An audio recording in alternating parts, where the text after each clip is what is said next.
du Père, du Fils et du Saint-Esprit, un seul Dieu, Amen. Chers téléspectateurs, aujourd'hui j'aimerais aborder le thème du service global. Le service global s'occupe de l'intégralité des besoins de l'être humain. Ce travail n'est pas limité dans un domaine plutôt qu'un autre.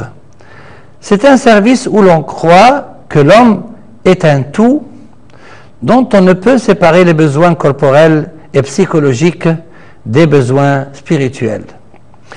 Jésus-Christ, notre Seigneur, nous présente l'exemple d'un service global.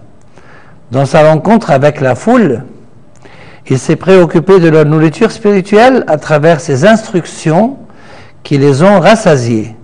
En même temps, il ne les a pas laissés avoir faim, mais il les a rassasiés de 5 pains et 2 poissons. Il en est de même pour le service de notre Seigneur Jésus à l'aveugle-né.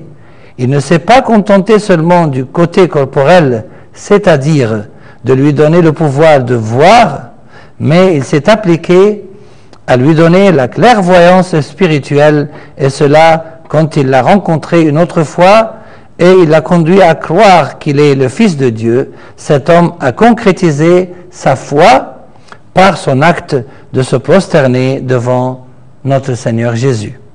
La première Église s'est préoccupée parfaitement de la prédication et de propager la bonne nouvelle. Au monde entier, ce service n'a pas oublié les veuves et les pauvres auxquels il a réservé un rang spécial. Le serviteur, dans un service global, est un serviteur parfait dans ses capacités physiques et spirituelles. Quand les apôtres ont choisi des serviteurs pour le service des tables, ils ont noté une seule condition: ces serviteurs devaient avoir une bonne réputation, remplie de l'Esprit Saint et de sagesse. Le service des tables, fait par les 7 diacres, apparaît comme un service corporel tout en étant au sein du service spirituel et pastoral de l'Église. Et l'on témoigne au serviteur qu'il accomplit une réputation de sainteté, de spiritualité et rempli de l'Esprit Saint. Le service global s'occupe de l'être humain dans son individualité et de la société en tant qu'un tout. L'être humain est un membre de la société. Les mouvements et les changements que la société subit se reflètent sur sa vie ainsi que sur son éternité. Quoique le message du service de l'Église soit le salut de l'être humain et l'éternité de l'homme, il ne se réalise pas complètement sans s'occuper de la société, sans participer à ses douleurs, à ses joies et sans organiser sa vie. Le christianisme présente des commandements qui ordonnent la discipline de l'homme et le conduisent à l'éternité. Et en même temps, il présente des principes généraux qui, s'ils sont appliqués par la société, l'améliorent et participeront à faire dominer la paix et la prospérité. Jésus-Christ, notre Seigneur, a abordé la discipline personnelle de l'être humain par rapport à ses prières, ses jeûnes, ses offrandes et ses relations avec les autres.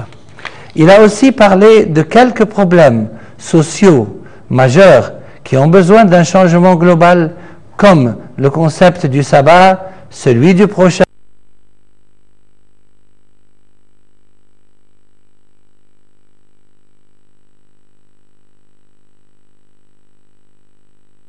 réalise par la réforme de l'individu.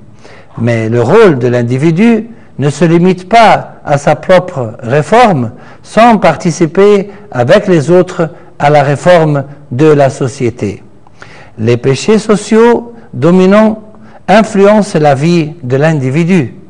Le message du christianisme résidant en la libération de l'être humain du joug du péché ne peut jamais se réaliser si le rôle de l'Église se limite à l'attaque des péchés personnels sans s'occuper des péchés sociaux.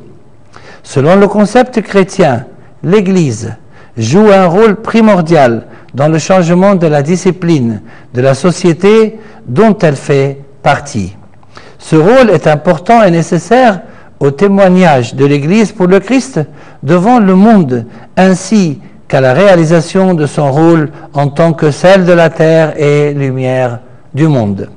Il n'y a pas une séparation entre l'être humain en tant qu'individu et la société qui l'entoure. Les deux forment une unité complète. L'évolution moderne de la communication et du transport a transformé la société en un grand ensemble, faisant du monde un microcosme. C'est la raison pour laquelle les changements mondiaux de la société font partie du rôle du service global, non seulement au niveau de la poursuite et de l'observation, mais aussi au niveau de la coopération des êtres humains et de leur inclination vers leur bien et leur bonheur. Je vous retrouve très bientôt pour la seconde et dernière partie du thème du service global, et gloire à Dieu éternellement et pour les siècles des siècles. Amen.